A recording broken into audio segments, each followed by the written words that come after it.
Людзі сапраўды пужалі сваіх дзетак, што вось ты будзеш там не слухацца, туды пабяжыш і як бы цябе закатаюць у бочку і потым з твоёй крыві зробяць мацу. Настаўнікам яшчэ і даплочвалі, калі яны перасяляліся ў такія неспрыяльныя раёны гэтай Польшчы Б, там на Наваградчыну, на Слонімшчыну. Што калі там чыясьця сястра вельмі моцна расхварэлася, то да яе выклікалі доктара. Але прыйшлося разбіраць дзверы, бо ён быў такі тоўсты, што не мог прайсці. То бок там такое расце, такое плыве, і людзі там ледзьве не ў вадзе жывуць з жабрамі. Крэсы ўсходнія — это такі, значыць, рэгіён, на которым проста кожны другі гоніць самагонку. Са збожжа, з мелісы, з буракоў, з чаго заўгодна. Прывітанне, сябры, гэта падкаст «Гістфак» на Палатно Медыа. Сёння мы гаворым пра гісторыю заходняй Беларусі ў вуснай памяці, як яна засталася ў памяці нашых прабабуляў, прадзядуляў, бабуляў, дзядуляў, якіх яшчэ 20-30 гадоў таму можна было спытаць, як яно было за польскім часам у 20-30-е гады. І ў студыі Дар'я Палынская і Алесь Кіркевіч. Прывітанне. В чым спецыфіка этой вуснай памяці і, мажліва, чым гэтыя ўспаміны розныя ад тых наратываў, якія мы сустракаем і ў навуковай літаратуры, і ў мастацкіх нейкіх творах? Чым оно іншае? Ну, у тым, што мы павінны вельмі крытычна да іх ставіцца, таму што чалавечая памяць, яна трохі інша. От калі, напрыклад, мы пішам, даследуем нейкія мемуары, то там чалавек ясна, што сядзеў, фармуляваў кожны сказ. Вусная гісторыя, яна іншая, бо яна спантанічная. Чалавек не можа там доўга думаць, што сказаць, ён кажа, а ўжо потым думае. Але яго памяць за там чым больш часу праходзіць, тым больш яна змяняецца. І, напрыклад, калі ось мы размаўляем пра заходнюю Беларусь з рэспандэнтамі, вельмі часта можна пачуць ад іх выключна станоўчыя водгукі, што ўсё было добра. Бо проста цяжка, па-першае, забылася, а па-другое, потым быў 39-й год, потым былі саветы, потым была вайна, было занадта шмат дрэннага, каб проста там яшчэ захоўваць нейкія такія цяжкія ўспаміны. Ну, гэта цікава, таму што з аднаго боку мы чуем такі наратыў, што за польскім часам вось гэта такі рай на зямлі, там всяго было шмат, кароваў шмат, мёду шмат, грошаў шмат, а з іншага такі вось ноткі ўжо сучаснай прапаганды, кшталту вот пад польскімі панамі, паўтарэнне савецкіх наратываў пра прыгнёт, пра безграшоўе. Што часцей даводзілася чуць ад тых людзей, якія вот паспелі выказацца пра гэты перыяд? Ну, як бы нічога не бывае чорным і белым. Заўсёды людзі расказваюць адно, і пытанне толькі да інтэрв'ювера, як ён пытаецца і пра што ён пытаецца. Як бы, ну, понятно, што час змяніўся, умовы прыйшлі іншыя, прыйшла абсалютна іншая ўлада, але як трапна мне сказала вось адна рэспандэнтка, я яе пытаюся, ну там, а вось тут палякі прыйшлі, да, як вы спраўляліся? Она такая, ну, прывыкалі да тых папярэдніх, да, потым прывыкалі да гэтых. То бок чалавек, вось такі, который чалавек вось традыцыйнай культуры, вось галоўны рэспандэнт, ён проста жыў і займаўся сваёй справай. Збольшага, вот увесь там, я не знаю, кім бы там камуністычныя, палітычныя ідэі, ён назваў вось гэтае пра палітыку, да. У яго была канкрэтная справа. Ёсць зямля, трэба і на ёй гаспадарыць. І вот Няма часу палітыкай займацца. Няма часу. Просто чалавек вот у міжваеннай Беларусі, вот селянін, да, а у нас 10, ну, больш за 80% беларусаў, яны пражывалі менавіта на вёсцы. То бок гэта былі людзі аграрнай культуры. Яны у гэтым перыяд атрымалі магчымасць стаць такімі міні-капіталістамі. У іх была свая зямля у пераважнай большасці, і яны маглі на ёй развівацца. Ну, это ж была Польшча Б, то бок аграрная частка міжваеннай Рэчы Паспалітай, вось і заходняя Украіна, і заходняя Беларусь. Але все адно это стракатая тэрыторыя. То бок калі нават казаць пра вёску і пра мястэчкі, там яшчэ жылі і самі палякі, і мясцовыя, і прыехаўшы адкульсьці ў якасці чыноўнікаў альбо вайскоўцаў, і габрэі, і татары, і расейцы, і нават стараабрядцы. То бок все адно быў вот этот мікс, ці была розніца, кім ты ёсць па нацыянальнасці ў міжваеннай Рэчы Паспалітай, калі мы кажам пра вусныя ўспаміны? Безумоўна. Як бы, да, адбываецца стракатасць, і у сувязі з гэтым такая вельмі цікавая іерархія. Вот многія рэспандэнты вылучаюць, што кшталту вот мы свае, да, там яны не вызначаюць, там няма вот такіх філасофій пра мы рускі, там беларусы, як сябе назваць, бок вот мы тут свае, размаўляем па-свойму. Ёсць татары, вот там, дзе яны былі максімальна блізкія да беларусаў. Іх спрымалі так вельмі так сваіх.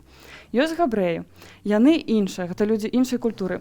Вот у 30-х на вот Нясвішчына, Мірскі замак, да, там быў распаўсюджаны стэрэатып вось гэтае пра то, як габрэі робяць мацу. Людзі сапраўды пужалі сваіх дзетак, што вось ты будзеш там не слухацца, туды пабяжыш і як бы цябе закатаюць у бочку і потым з твоёй крыві зробяць мацу. То бок 30-е, здавалася б, да? І вось, напрыклад, хадзіць з хлопцам габрэем, не, гэта нехарошо. А вот з татарінамі можна. То бок, як бы габрэі яны былі свае чужыя. Карацей, вот яны заўсёды тут жылі. А калі прыйшлі палякі, многія іх адасаблялі кшталту, што вот іх тут не было, а цяпер яны ёсць, і яны іншыя. А што значыць прыйшлі? Яны ж заўжды тут жылі спакон вякоў, і шмат такія беларусы пасля прынялі польскасць і сталі палякамі, ўжо лічылі сябе сталымі палякамі ў 19-20 стагоддзі. Вось гэта вельмі цікава, таму што вот вельмі моцна назіраецца тое, што яны прыйшлі, яны не нашы. Можа быць, таму што яны прыйшлі і ўзначалілі ўсё. То бок з'яўляецца паўсюль польская адміністрацыя, польскія настаўнікі, часці за ўсё, вельмі шмат з'яўляецца польскіх жаўнераў. У нас ўсё-такі мяжа прыходзіць. Карпусы аховы памежа. Яны ж не толькі там свае вось гэтыя там пункты ставілі на мяжы. Яны яшчэ будавалі казармы, яны будавалі сабе такую інфасетку. То бок гэта адразу з'яўляецца і рэстараны, а хто там таксама іх прывозіць? Гэта таксама польскі. Плюс польскі бізнес прыходзіць. Спулдзельні, напрыклад, там лечарні, то бок нейкія бойні адмысловыя, тартакі. Все-таки лес вырубілі вельмі добра. Але малачарні маглі трымаць і беларусы, нават маглі кааператывы свае арганізоўваць. Да, і арганізоўвалі, але ўсё-такі першапачаткова, як бы у адзін момант адбылося, што вельмі шмат прыехала палякаў, і яны так уклініліся адразу ў гэты. Польскім чыноўнікам, наколькі я ведаю, і нават настаўнікам яшчэ і даплочвалі, калі яны перасяляліся ў такія неспрыяльныя раёны гэтай Польшчы Б, там на Наваградчыну, на Слонімшчыну. Маўляў, ты едзеш в сабе рэгіён, і затое табе там дадуць дом, табе дадуць трошкі большы заробак. Ну і вось архітэктура тая ж вось міжваеннага часу, это безумоўна асобная размова, але ў некаторых гарадах і мястэчках нават ёсць асобныя дамы, такія в стылі сэцэсіі, якія будаваліся пад настаўнікаў, пад чыноўнікаў. Ну і гэта адразу такое ўражанне, што вось настаўнік мог сабе дазволіць жыць у асобным доме, яшчэ мець там хатнюю работніцу, якая там выконвала нейкія справы. Это не сучасны настаўнік і не савецкі настаўнік. Да, але з іншага боку, калі б ён прыехаў, яму проста не было б дзе жыць, умоўна, не было падрыхтаваных спецыяльных. І вось таксама шмат узгадваюць, што калі там з'яўляецца там управа нейкая, гміннае кіраўніцтва, будуецца там для яго спецыяльны будынак, то вось людзей зганяюць там кудысьці. У Красным Маладзечынскага раёна ёсць такі ўспамін, што калі будавалі дом людовы, то ўсе добраахвотна прыйшлі і 5 дзён працавалі. Конечно. Это быў адміністратыўны рэсурс, так? Безумоўна, то бок адразу пачынаецца будаўніцтва, па-першае, нейкіх урадавых будынкаў, проста іх не хапае жылля для ўраднікаў. Таксама электрыфікацыя, можна казаць, што такая актыўная праводзіцца. А да гэтага не было электрычнасці?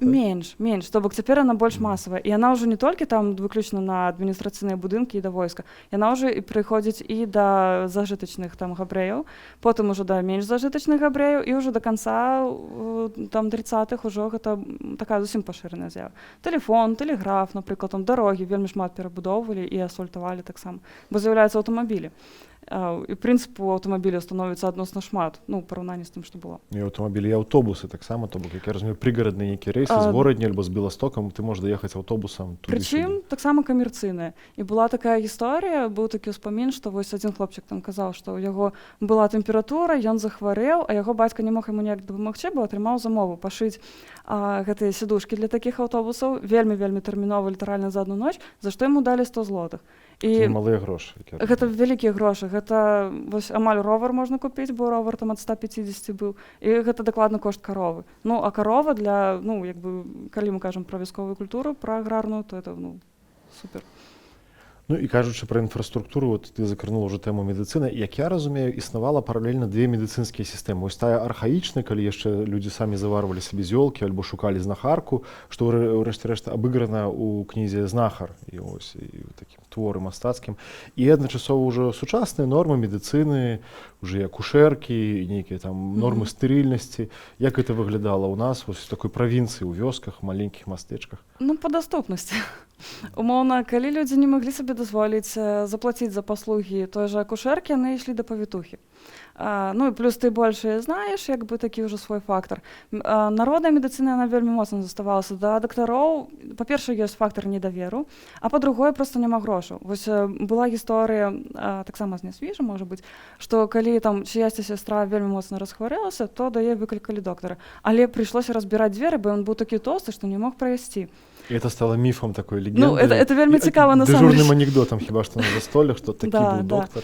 Ну і плюс так само кошти були все-таки дорогі. З'являються больниці, з'являються як це називається, з'являються амбулаторні пункти, так? Але не кожен мог собі дозволити туди просто оплатити. Була історія, що ось одна жінка спробувала зробити собі аборт, і вони були заборонені, праз знахарку, і пайшло запалення, пайшло все не так, повезли ў больніцу, і ось муж гэтай жанчыны плаціў па 5 злотых на суткі. Гэта шмат.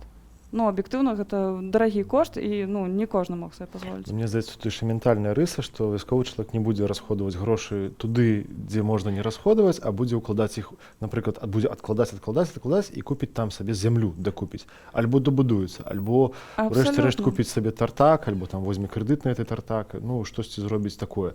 А навошта плаціць за медыцыну, калі твае бабулі і дзядулі і бацькі неяк абыходзіліся, в прынцыпе-то, і без этого. То бок культура грошаў была зусім іншая за сучасную. Ну і грошаў то асабліва не было. Ну, в плане, як ось мне одна рэспондэнтка казала, што ну якія там грошы, ўсё было сваё. То бок агарод свой, потым вопратка свая, ну вось абутак такое самае складанае, некія такія бытавыя рэчы, тыпу там запалкі, керасіна, вось дэфіцытная, ну, там штосьці такое, тыпу радыё, ровар, на гэта ўжо трэба было шчаджаць. Але людзі маглі сабе дазволіць. Вось гэтага міфа, што ўсе хадзілі ў лапцях, ну, яго не было, то бок... Это добра бачна па здымках міжваенных атэлье, то бок людзі там не ў лапцях, і людзі рабілі не адзін здымак за ўсё жыццё, а шмат здымкаў сваёй сям'і, сябе з дзецьмі, сябе з бацькамі, і ўжо маглі сабе дазволіць нават фотоапарат. Страшная рэч, то, што ў БССР сабе дазволіць сабе, ну, страшна. Мала хто мог. Чакай, хтосьці пісаў, што вось замовілі фотоапарат з Варшавы за 10 злотых. Як бы, так што цалкам сабе даступная рэч. Ну, як бы жыццё, яно выглядала трошачкі іншым, бо як бы калі чалавек меў зямлю, ён мог не траціць грошы на ежу, ён наймаў парабкаў звычайна. Заўсёды, калі гэта вельмі цікавы момант такі, што калі ты размаўляеш з чалавекам заходняй Беларусі, хоць ён туды быў у дзяцінстве, але чалавек добра памятае, колькі было зямлі. 10 сотак, там 2 гектара, заўсёды памятае. І заўсёды, што шмат было работы. Напрыклад, дзеткі часта, дзеткі, которые вырослі, калі яны былі тады ў дзяцінстве, яны часта кажуць, што вот, а я там вот кінула школу пасля 4 класа, да, і там далей ніхто з нашай сям'і не ішоў вучыцца, хоць сям'і былі вялікія, бо трэба было касіць, сена збіраць, каровам запасіць. То бок гэта такі кругаварот. Ты цэлы год працуеш на тое, каб мог сам сябе ўтрымліваць. Але разам з тым, былі ўжо магчымасці, напрыклад, ты гадуеш жывёлу, ты яе прадаеш, ты здаеш малако. Як бы, калі ў цябе ёсць лес, ты там таксама здаеш нейкія злішкі, там нешта прадаеш. І ў цябе ёсць грошы, ты можаш наймаць парабкаў. Парабкі, ведаю, што вот былі такія моманты, калі яны проста збіраліся ў адным месцы, напрыклад, у паселішчы, самай раніцы там займалі месца каля плота, і там ужо стаялі, скандавалі ежа, працы, тытуню, напрыклад, да? Пакуль жандармерыя не пачынае хадзіць, тады ўсе змаўкаюць. Гэта быў пратэст ці людзі? Не, гэта было проста, не знаю, можа быць і пратэст, але от, як бы быў такі ўспамін. І кшталту, яны наймаліся на любыя сезонныя працы, і потым яны спрабавалі наймацца на там нейкія прадпрыемствы, але на прадпрыемствах плацілі не так шмат, плюс у нас міжваенны перыяд гэта некалькі крызісаў адразу, эканамічных. То бок вельмі шмат чаго загортваецца, закрываецца, як бы ісці ўсё адно няма куды. Але спецыфіка рэгіёна, то бок няма вялізных нейкіх прадпрыемстваў, няма шмат працы ў горадзе, дзе ўжо збольшага габрэі ўсё трымаюць, увесь там бізнес, усе нейкія месцы, і вклініцца ў гэтую сістэму, это не тая ступень мабільнасці грамадства, якая ёсць зараз, што ты проста паехаў у іншы горад, знайшоў сабе ў кватэру працу і жывеш. Але пры тым, як бы ездзілі, мы ведам агромную лічбу колькасці людзей, которые выехалі ўвогуле на заробкі, а невядома куды. Хаця вот так, калі казаць пра мабільнасць, як бы понятно, што турызму ніякага не было там, да? Але нельга сказаць, што вот беларускі селянін, ён сядзеў толькі на адным месцы. Ён хадзіў у царкву, можа быць, там выязджаў да нейкай іншай царквы, ездзіў па родзічах умоўна, да? То бок, калі у цябе ёсць конь, напрыклад, фурманка, ты можаш паехаць спакойна на кірмаш у суседні горад, можаш паехаць у Вільню там на якія-небудзь справы, ці там вось вырашаць нейкія ўрадавыя справы там па дакументах, да? То бок, захавалася агромная колькасць карэспандэнцыі, там, калі беларусы там змагаліся за нейкія там свае правы, ці там падавалі вось гэтыя лісты пра беларускія школы, да? Там вось была такая кшталту акцыя, збярыце там столькі-то подпісаў, адправце гэты ліст, і мы зробім беларускую школу. Вот на маладзечніцтве таксама петыцыі таго часу. Да, і яны таксама не працавалі, але хтосьці іх туды вазіў, то бок. І нават калі пачытаць таго ж Пісецкага, да, вот ён таксама ж вось якраз гэтага перыяду аўтар, то ён кудысьці там прыязджае на рынак, і там шмат людзей, і там шмат тых жа самых сялян. То бок гэта як бы сам факт у тым, што яны маглі ехаць, і ім было куды паехаць. Ну, я думаю, тут все-таки есть фактор тых кластараў, тых міні-карпарацый, якія жылі на гэтай тэрыторыі. То бок адна справа гэта князі Радзівілы альбо друцкія любецкія, якія там маглі падарожнічаць па ўсім свеце, ну Радзівілы, умоўна кажучы. Іншая справа гэта чыноўнік, які мог паехаць і ў Друзгенікі адпачыць, і ў Закапанае, і яшчэ кудысьці. А іншая справа гэта селянін, які там, можа быць, за ўсё жыццё адзін раз быў у Вільні. Ну, калі он в Смаргоне жыў, то ну, ён і мог... то па справах. Да, са Смаргоне ён мог там даехаць на кірмаш віленскі. Калі яго не было справы ў гэтай Вільні, то ён не паедзе туды як турыст просто нешта глядзець. Але навошта? Умоўна, вёска сама цудоўна сябе забаўляла. Па-першае, вось у нас ужо ёсць ТБШ, вось гэты ГІК, так, з Вільні, і яны арганізоўваюць шмат тэатраў, напрыклад. Карпусы аховы памежжа, якія таксама плотненька ахоплівалі амаль усю тэрыторыю, яны вельмі шмат рабілі для вось гэтых такіх прапагандысцкіх мэтах. Яны паказвалі спектаклі, яны рабілі аркестры, яны там рабілі паказальныя футбольныя матчы, напрыклад, нейкія спартыўныя. А школьнікі у нас таксама актыўна ўключаюцца ў гарцэрскія дружыны, у нейкія таксама самадзейнасць. Як бы ёсць чым заняцца. Ну, то бок і плюс ёсць царква. Былі такія ўспаміны, што там дзесьці арганізоўвалі мясцовыя там тэатрыкі, там літаратурныя кружкі, божа, там лекцыі чыталі, прычым вот мяне вельмі ўразіла, што вот у 30-х у Лідзе чыталі лекцыі пра гісторыю Ліды і рабілі анонс, што прыходзьце, будзе вельмі цікава. Ну, то бок людзі прыходзілі на гэта, людзі збіраліся, людзі хадзілі ў кіно нават. Ну, это ж час, напрыклад, культу Міцкевіча, то бок і было шмат турыстычных брашураў, там па мясцінах Міцкевіча, і Свіцязь трэба паглядзець, і Наваградак дом. І это было запатрабавана і тымі палякамі, якія з асноўнай Польшы, з Варшавы, з Кракова маглі даехаць сюды на крэсы. І в тым ліку і мясцовыя людзі таксама адукоўваліся, калі ты жывеш на Наваградку, ты там зробіш сабе фотаздымак з замкам наваградскім, там пацікавішся, адкуль гэта, што гэта. Ну і даведаешся пра Міцкевіча, таму што ў Наваградку працавала выдавецтва на той час. Зараз я не ведаю, ці ёсць Наваградку выдавецтва, там у 30-е гады было. І яны выдавалі тамы таго ж самага Міцкевіча, каб там людзі чыталі, яны шмат пазаставаліся ў людзей. Выдавалі паштоўкі, то бок былі, это ж час, можа быць, пачатку такого масавага краязнаўства, то бок былі краязнаўчыя гурткі вось у гэтых вёсках, ну, прынамсі мястэчках, якія вывучалі гісторыю і там спрабавалі стварыць там музеі свае, нейкія калекцыі.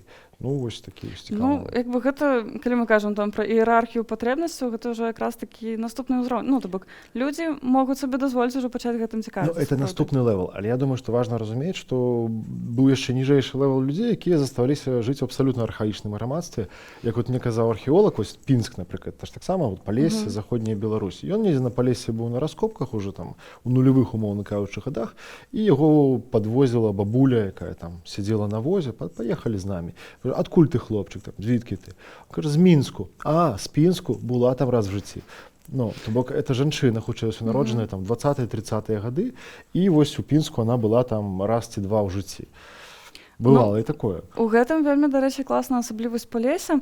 І была такая аўтарка міжваеннага часу, що Марія Радзевічувна, і яна вельмі класна апісвае знутры вось гэты такі, ну, штосьці, гарадзенска-палескі быт, ну, такі вельмі шырокі арэал ахоплены. Але вось гэта такая закрытасць, адасобленасць, такая вот прям такі маленькі народ сам у сабе. Вот хто мы, вот у іх все чётка ясна. Там вось, там просто прикольно, што па сюжэту праз адно мястэчка, нават вёску, праходзяць бежанцы.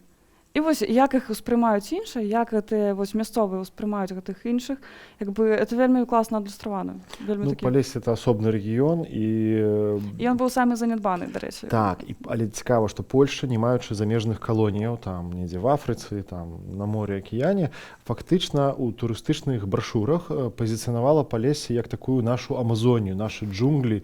Туды можна паглядзець, прыехаць тое, чаго вы нідзе ніколі не ўбачыце. То бок там такое расце, такое плыве, і людзі там ледзьве не ў вадзе жывуць з жабрамі. У Польшчы ўсё было цудоўна з прапагандай і рекламай. То бок сваё такое пазіцыянаванне рэгіёну, ну, вот это вельмі цікава. Але вось, вяртаючыся назад да пакупак, грошаў, як я разумею, ўсё ж такі вось габрэі, это былі тыя людзі, якія аперавалі грашыма ўвесь час, то бок там круціліся і даляры, і нейкія чекі, і абналічка гэтых чекаў. Ну, як пісаў Пісецкі, то бок в Лідзе ты мог абналічыць фальшывыя чекі, як быццам бы табе нехта з Брытаніі дасылае фунты, а ты іх мяняеш на іншыя грошы. Прычым яны маглі іх праверыць. Да, яны маглі іх праверыць і пасля камусьці перадаць, каб іх паспрабавалі прынамсі абналічыць. А звычайны чалавек, як я разумею, на вёсцы не кожны нават купляў там цыгареты сабе ці гарэлку, бо можна было самому нарасціць тытуню, самому зварыць самагон, і гэта квітнела, правильно? Ну, да, таму што за гэта былі штрафы вялікія. Квітнела не таму, што былі штрафы, а штрафы былі таму, што квітнела. Ну, у сэнсе, наадварот, гэта вельмі ўзаемазвязана. То бок, калі пачытаць міжваенную прэсу, то ж не па ўспамінах людзі рэдка расказваюць, што гналі самагон, таму што, ну, как бы, людзей навучылі баяцца добрых казаць. Але, як бы, межвоенная пресса часто пишет, что вот Кресы Всходня — это таки, значит, регион, на котором просто кожны другі гонит самогонку. Со збожжа, з мелісы, з буракоў, з чаго заўгодна. Прыдумваюць такія телеги, на якіх ставяць апараты, вывозяць у лес, каб ніхто не здаў. І пастаянна былі штрафы. Вот, напрыклад, тытунь таксама нельга было вырошчваць, але вырошчвалі.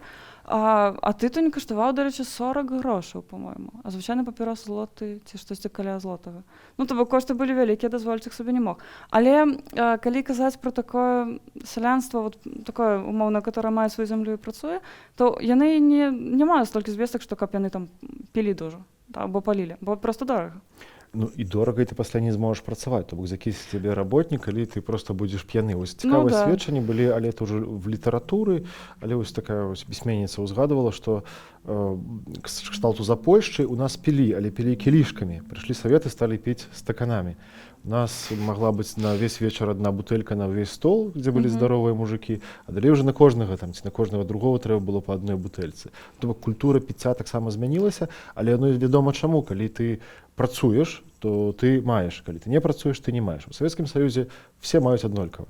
І таму няма розніцы, в якім стане ты на эту працу прыходзіш і, в прынцыпе, як у цябе ідуць справы. Не для сябе працуеш. Но цікава, што вот многія рэспандэнты вось узгадваюць, што, напрыклад, была жывая культура застолляў, напрыклад, вось вячорак, там, да, калі вёска збіралася ў нейкай хаце, там танчылі, любіць пералічваць вельмі часта, хто граў на чым.